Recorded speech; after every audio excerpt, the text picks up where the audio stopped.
today we will discuss chapter 3 class 10 maths and CRT pair of linear equations in two variables. ये एक introduction video है जिसमें हम ये डिस्कस करेंगे कि pair of linear equations in two variables होता क्या है, और इसके साथ साथ हम ये भी डिस्कस करेंगे कि इस चैप्टर में हम कौन कौन से टॉपिक्स पढ़ने वाले हैं। तो ये एक कंप्लीट इंट्रोडक्शन वीडियो रहेगा, लेकिन उससे पहले अगर आपने मेरा चैनल सब्सक्राइब नहीं किया तो सब्सक्राइब कर दीजिए, साथ ही बेल आइकन भी प्रेस कर दीजिए जिससे कि आपको हर एक वीडियो का नोटिफिकेशन मिलता रहे। सो सबसे पहले देखो लीनियर इक्वेशन। लीनियर इक्वेशन होती क्या है? ऐसी अलजेब्रिक इक्वेशन जिसमें आपका जो भी वेरिएबल है, अगर उस वेरिएबल की हाईएस्ट पावर 1 है तो वो इक्वेशन हमारे पास कौन सी है? लीनियर इक्वेशन है। For example 4x + 3 that is equals to 0। तो ये इक्वेशन हमारे पास कौन सी है? लीनियर इक्वेशन है। कैसे? देखो यहाँ पर आपका जो वेरिएबल x है, उस वेरिएबल x की हाईएस्ट पावर क्या है? 1 है। तो ये हमारे पास कौन सी इक्वेशन है? लीनियर इक्वेशन है। और इसके साथ ये linear equation in one variable है, क्योंकि इसमें कितने वेरिएबल्स हैं? एक ही वेरिएबल है, तो ये linear equation in one variable है। ठीक है, लेकिन इस चैप्टर में हम क्या पढ़ने वाले हैं? Linear equation in two variable. तो देखो linear equation in two variable होता क्या है? तो आपकी इसमें जो इक्वेशन होगी वो लीनियर तो होगी, इसके साथ साथ उसमें कितने वेरिएबल्स होंगे? 2 वेरिएबल्स होंगे।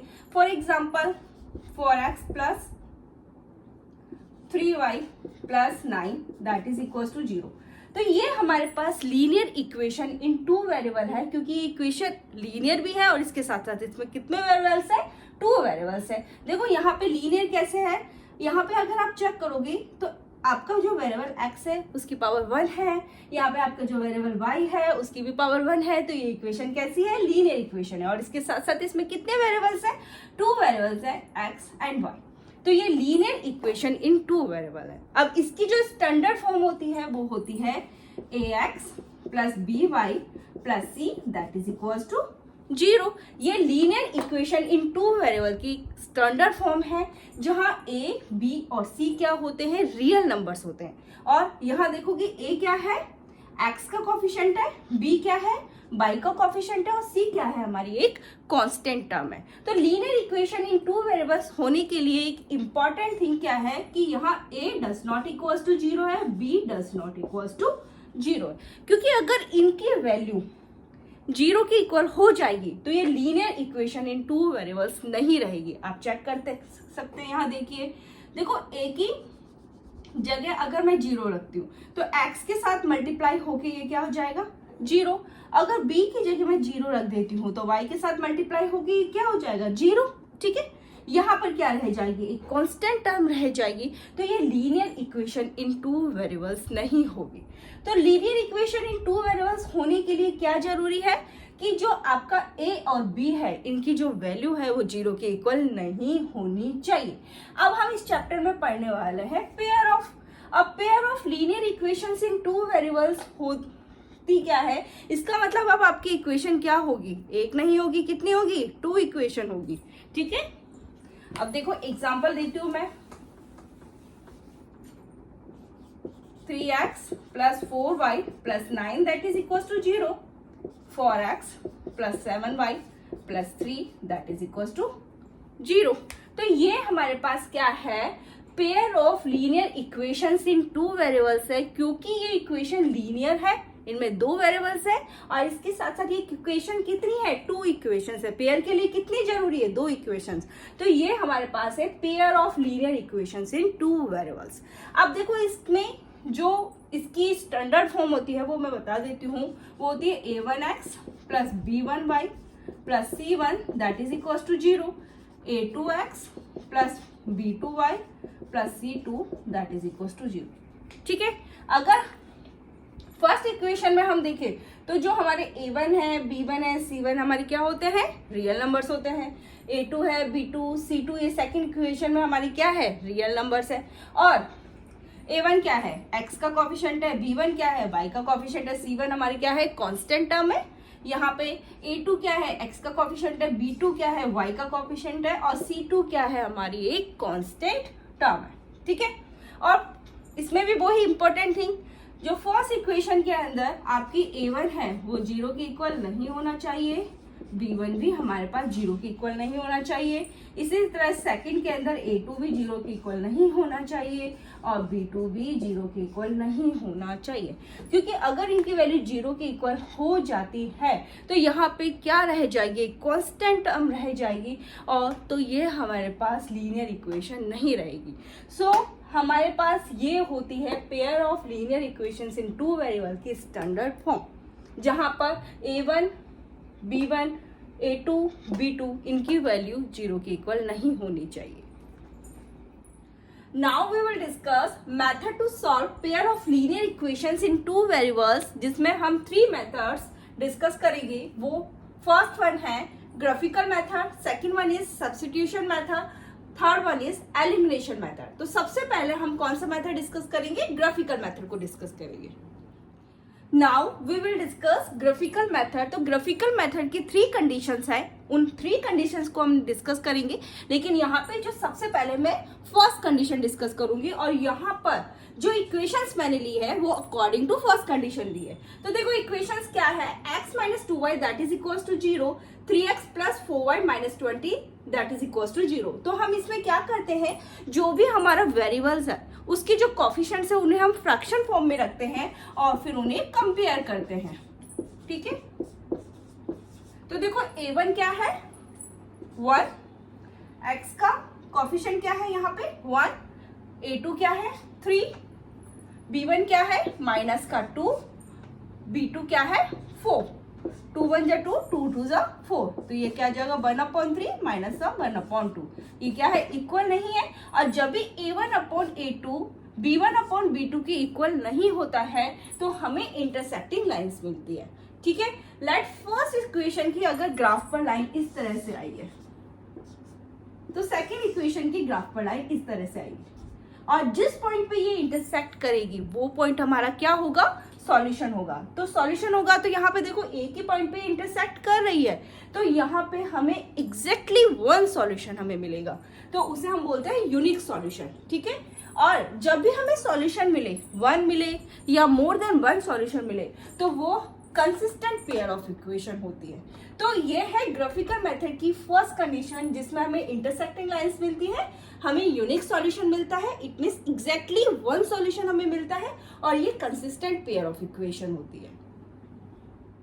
नाउ ग्राफिकल मेथड की सेकंड कंडीशन, तो हम देखो यहाँ पे जो इक्वेशंस मैंने ली है वो अकॉर्डिंग टू सेकंड कंडीशन ही ली है। तो इक्वेशन क्या है 2x plus 3y minus 9 that is equal to 0, 4x plus 6y minus 18 that is equal to 0।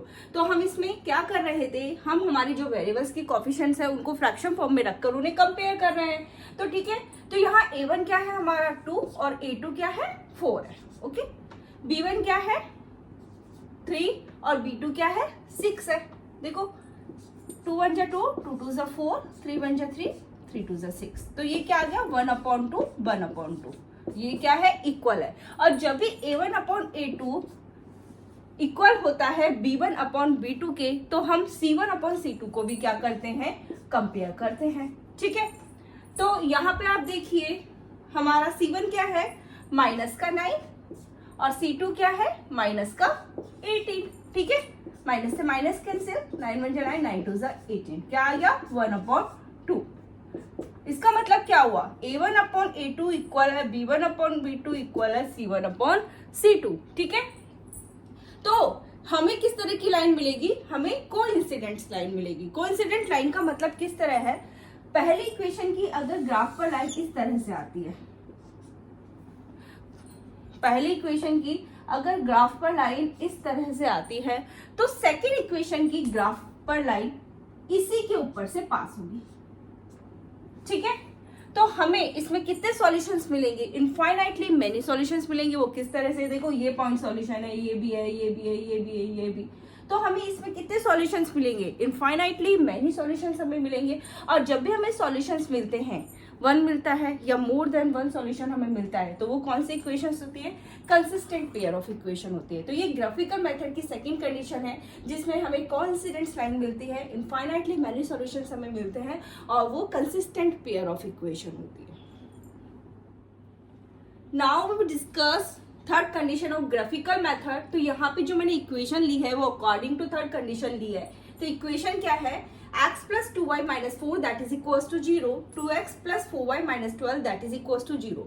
तो हम क्या कर रहे हैं, जो भी हमारे वेरिएबल के कोफिशिएंट्स को हम फ्रैक्शन फॉर्म में रखकर उन्हें कंपेयर कर रहे हैं। तो हमारा a1 upon a2, b1 upon b2, a1 क्या है 1, a2 क्या है 2, b1 क्या है 2, b2 क्या है 4।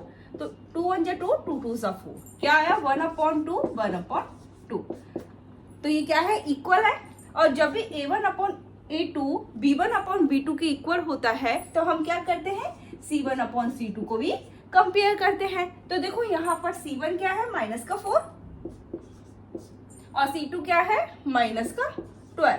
माइनस से माइनस कैंसिल, 4 1 जा 4, 4 3 जा 12, क्या आया 1 अपॉन 3। तो ये इक्वल नहीं है।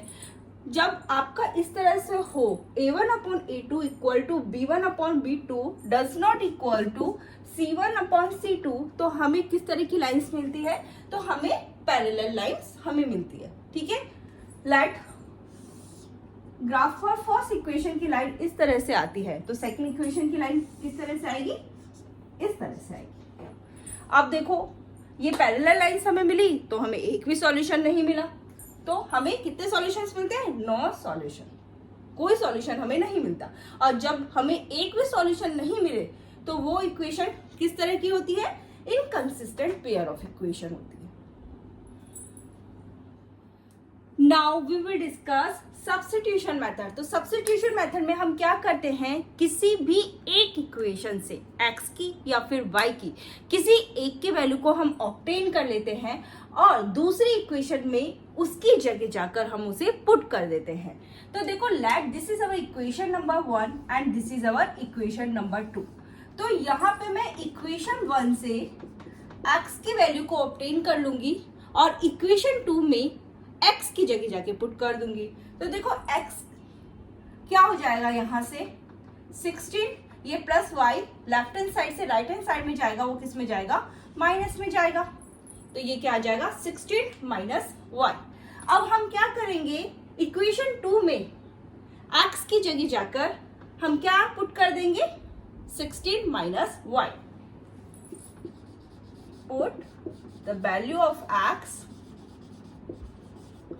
In equation 2। ठीक है, तो इक्वेशन 2 हमारे पास क्या है, x minus Y that is equal to 4। तो x की जगह मैं क्या पुट कर दूंगी अब यहाँ पे, 16 माइनस वाई, 16 माइनस वाई, ये क्या है माइनस का y that is equal to 4। तो ये क्या आ जाएगा 16 माइनस वाई क्या हो जाएगा, माइनस का 2y that is equal to 4। ठीक है, तो ये क्या आ जाएगा माइनस का 2y। ये 16 लेफ्ट हैंड साइड से राइट हैंड साइड में आएगा तो वो किस में आएगा, माइनस में आएगा। ठीक है, तो ये क्या हो जाएगा माइनस का 2y that is equal to minus का 12। ठीक है, y इक्वल्स टू माइनस का 12 अपॉन माइनस का 2, क्योंकि माइनस का 2 y के साथ मल्टीप्लाई में है तो दूसरी साइड आएगा वो डिवाइड पे आएगा। ठीक है, तो देखो यहाँ पे माइनस से minus cancel, 2 6 12, y equals to हमारा क्या आ गया 6। अब हमने y की वैल्यू फाइंड कर ली है, किसी भी एक इक्वेशन में हम जाकर y की वैल्यू को पुट कर लेंगे और x की वैल्यू फाइंड कर लेंगे। तो देखो मैं इक्वेशन 1 में ही कर रख देती हूँ y की value, x plus y that is equal to क्या है 16। ये हमारी इक्वेशन नंबर 1 है, तो y की जगह मैं क्या रखूंगी 6। ठीक है, तो x इज इक्वल टू क्या हो जाएगा 16, ये प्लस 6 लेफ्ट हैंड साइड से राइट हैंड साइड में आएगा वो माइनस में आएगा। ठीक है, तो x इज इक्वल टू क्या आ जाएगा 10। ठीक है, तो हमने दोनों वैल्यू यहाँ पे फाइंड कर ली, तो x तो क्या आएगा 10 और y हमारे पास क्या है 6। ये है substitution method. Now we will discuss elimination method. तो एलिमिनेशन मेथड में हम क्या करते हैं, किसी एक टर्म या तो इस टर्म को या फिर हम इस टर्म को, किसी एक टर्म को एलिमिनेट करते हैं और इस तरह से हम x एंड y की वैल्यू फाइंड करते हैं। तो देखो एलिमिनेट हम किस तरह से कर सकते हैं, इसके लिए हमें क्या करना होगा, x या y किसी एक के कोफिशिएंट को हमें इक्वल बनाना होगा।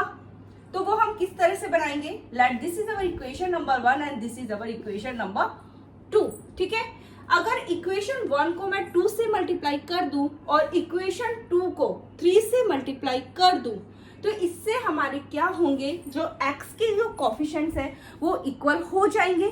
तो मैं क्या करूंगी, यहां पर मल्टीप्लाई इक्वेशन 1 बाई 2। तो इक्वेशन 1 को मैंने किससे मल्टीप्लाई कर दिया, 2 से कर दिया। तो इक्वेशन क्या है, 3x plus 4y that is equal to 10। इसको मैंने 2 से मल्टीप्लाई करा तो क्या आएगा, 6x, 3 2 ज़ा 6, 4 2 ज़ा 8, 8y, यहाँ पे क्या आ जाएगा 20। Let this is our equation number 3। ये हमारी कौन सी इक्वेशन है, थर्ड इक्वेशन है। अब हम क्या करेंगे, इक्वेशन 2 को किससे मल्टीप्लाई करेंगे, 3 से मल्टीप्लाई करेंगे। Multiply equation 2 by 3। तो इक्वेशन 2 क्या है, इसको हम 3 से मल्टीप्लाई करेंगे। 2x minus 2y that is equal to 2। ठीक है, ये हमारी इक्वेशन नंबर 2 है। हम इसको किससे मल्टीप्लाई कर रहे हैं, 3 से कर रहे हैं। तो ये क्या आ जाएगा, 6x minus 6y that is equal to 6। Let this is our equation number 4। अब हम क्या करेंगे, हमें किसी एक टर्म को एलिमिनेट करना है यहाँ पर, तो हम करेंगे subtract equation 4 from equation 3। Equation 3 में से हम इक्वेशन 4 को क्या कर देंगे, सब्ट्रैक्ट कर देंगे। तो इक्वेशन 3 क्या है हमारी, 6x plus 8y that is equal to 20। और यहाँ पे ये क्या है, equation 4, 6x minus 6y that is equal to 6। Okay, subtraction में क्या करते हैं हम, यहाँ साइन चेंज हो जाएंगे। ठीक है, माइनस यहाँ पे क्या आएगा, ये माइनस है तो यहाँ प्लस, ये प्लस है तो यहाँ पे माइनस, ये कैंसिल हो जाएगा। ये कितना आ जाएगा, 14y that is equal to 14। तो y इक्वल टू क्या हो जाएगा, 14। यहाँ पे ये कहाँ आ जाएगा, डिवाइड फॉर्म में, तो ये आ जाएगा 1। ठीक है, अब हमें y की वैल्यू आ गई है। किसी भी एक इक्वेशन में हम क्या करेंगे, y की वैल्यू सब्स्टिट्यूट कर देंगे और x की वैल्यू फाइंड कर लेंगे।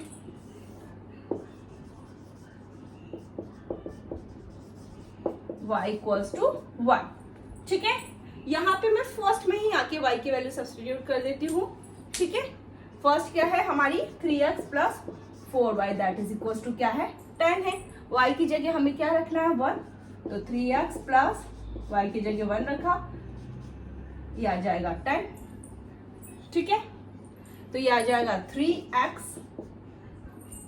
Plus 4 that is equals to 10। 4 को 1 से मल्टीप्लाई करा, क्या आएगा, 4 आएगा। ठीक है, ये आ जाएगा 3x that is equals to 10। अब ये प्लस 4 जो लेफ्ट हैंड साइड से राइट हैंड साइड में आएगा, वो किस में आएगा, माइनस में आएगा। ठीक है, 3x इज इक्वल्स टू क्या आ जाएगा, 6। 10 में से 4 सब्ट्रैक्ट करा, क्या आया, 6। और x इज इक्वल्स टू क्या आ जाएगा, 6/3। 3 2 ज़ा 6। तो x कितना आ गया हमारे पास, 2, और y कितना है, 1। ठीक है, ये है हमारा एलिमिनेशन मेथड। ये था introduction video of chapter 3 pair of linear equations in 2 variables. In our next video हम एक्सरसाइज क्वेश्चन डिस्कस करेंगे, लेकिन उससे पहले अगर आपने मेरा चैनल सब्सक्राइब नहीं किया तो सब्सक्राइब कर दीजिए, साथ ही बेल आइकन भी प्रेस कर दीजिए, जिससे कि आपको हर एक वीडियो का नोटिफिकेशन मिलता रहे। So thank you.